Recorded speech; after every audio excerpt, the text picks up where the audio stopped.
Wanahabari na ndugu wa Tanzania wenzangu, nizungumze mambo mawili na nianze na jambo hili ambalo mwanasheria mkuu wa chama chetu Dr. Nshala amelizungumzia. Kama ambavyo tulitoa tamko rasmi la chama kuhusiana na zuio lililokuwa limewekwa ambalo lilikuwa limezuia chama chetu kufanya shughuli mbalimbali za kisiasa ikiwemo kutumia rasilimali za chama, ofisi za chama, magari ya chama. Na kwa kipindi chote hakuna kiongozi wala mwanachama ambaye aidha amekwenda ofisini au ametumia mali za chama. Sasa kwa ufafanuzi huu ambao umetolewa ni wa kisheria, sio tamko tu la hewani, ni ufafanuzi wa kisheria wenye rejea ya kesi ambazo ziliwahi kuamuliwa kwenye mahakama zetu hapa Tanzania. Kwa hivyo nitoe tangazo rasmi la kiutendaji kwa niaba ya ofisi ya katibu mkuu wa chama kwamba viongozi wote wa chama nchi nzima, wanachama wetu wote, kuanzia leo tarehe 11 mwezi wa pili mwaka 2026, kuanzia leo tuko huru kutumia ofisi zetu za chama pamoja na mali zetu zote.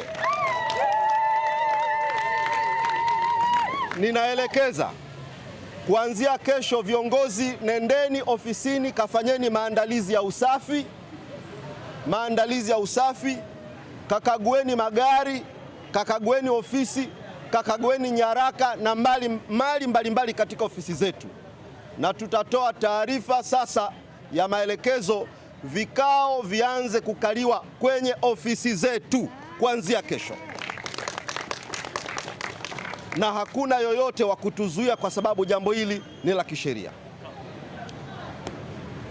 Tuna programu ambayo tulikuwa tumeizindua wakati wa maadhimisho ya miaka 33. Programu hii itaendana na zoezi rasmi la viongozi na wanachama kurudi ofisini na kuanza kutimiza wajibu wetu wa kisiasa. Tulizindua programu inaitwa Chadema ni Watu.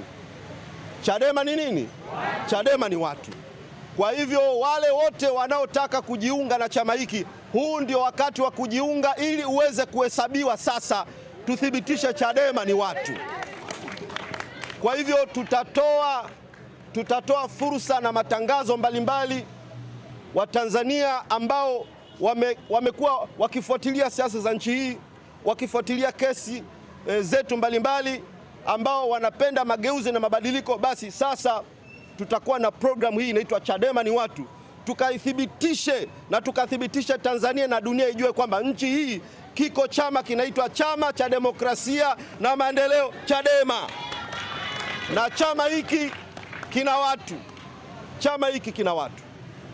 Kwa hivyo nendeni ofisini, watu wasajiliwe kwa nguvu sana ya kusajili wanachama ili ijulikane na ifahamike Chadema ni watu. Jambo la pili, kwa wanachadema na Watanzania wenzangu, msifadhaike na yanayoendelea mahakamani. Lissu hana hatia, wote tunajua. Mbingu zinajua na dunia inajua Lissu hana hatia. Na hakuna marefu yasiyo na ncha jamani. Haki yake tutaipata. Na leo amesema kwa ujasiri kabisa, niko jela kama mabusu, lakini hana hatia. Hizi danadana tunazoziona ni danadana za kututaka watu wakate tamaa, wachoke, wapige magoti, waisujudu sanamu. Kamwe mwenyekiti wetu hawezi kuisujudu sanamu.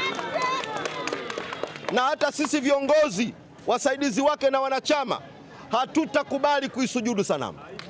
Kesi hii ina lengo la kutublackmail, ina lengo la kumtesa Lissu, ina lengo la kufifisha nguvu zetu, lakini tutathibitisha kwamba we have God and we have the power, na tuna watu walio nyuma yetu, na kazi hii na wajibu huu tutautimiza kwa uaminifu sana. Kwa hivyo wako Wagalatia, vikaragosi wachache ambao wamekuwa wanatoa maneno ya kufedhesha kama vile kuna watu wanafaidika, aidha viongozi au baadhi ya watu wanafaidika na Mheshimiwa Lissu kuwepo ndani, kuwepo magereza. Hii ni kauli ya kipumbavu kabisa. Hii ni kauli isiyo ya kiungwana.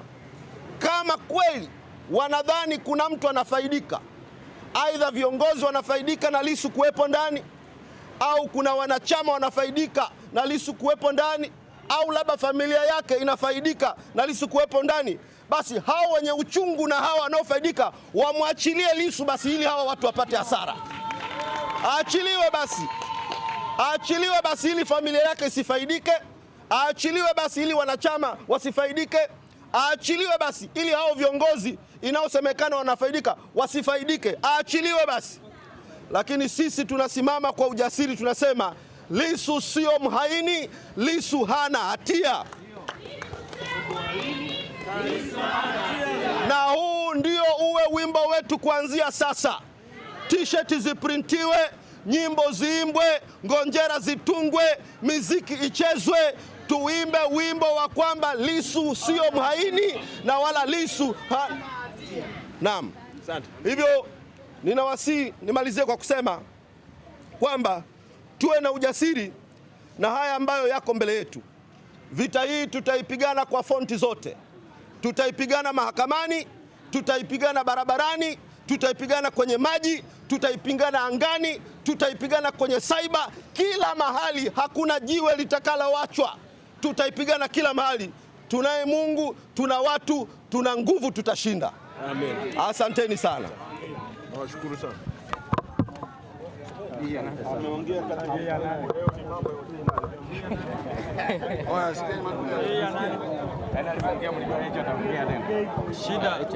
Hawezi kuongea. Nani purukushani nani bro? Yaani unaanza kuelewa.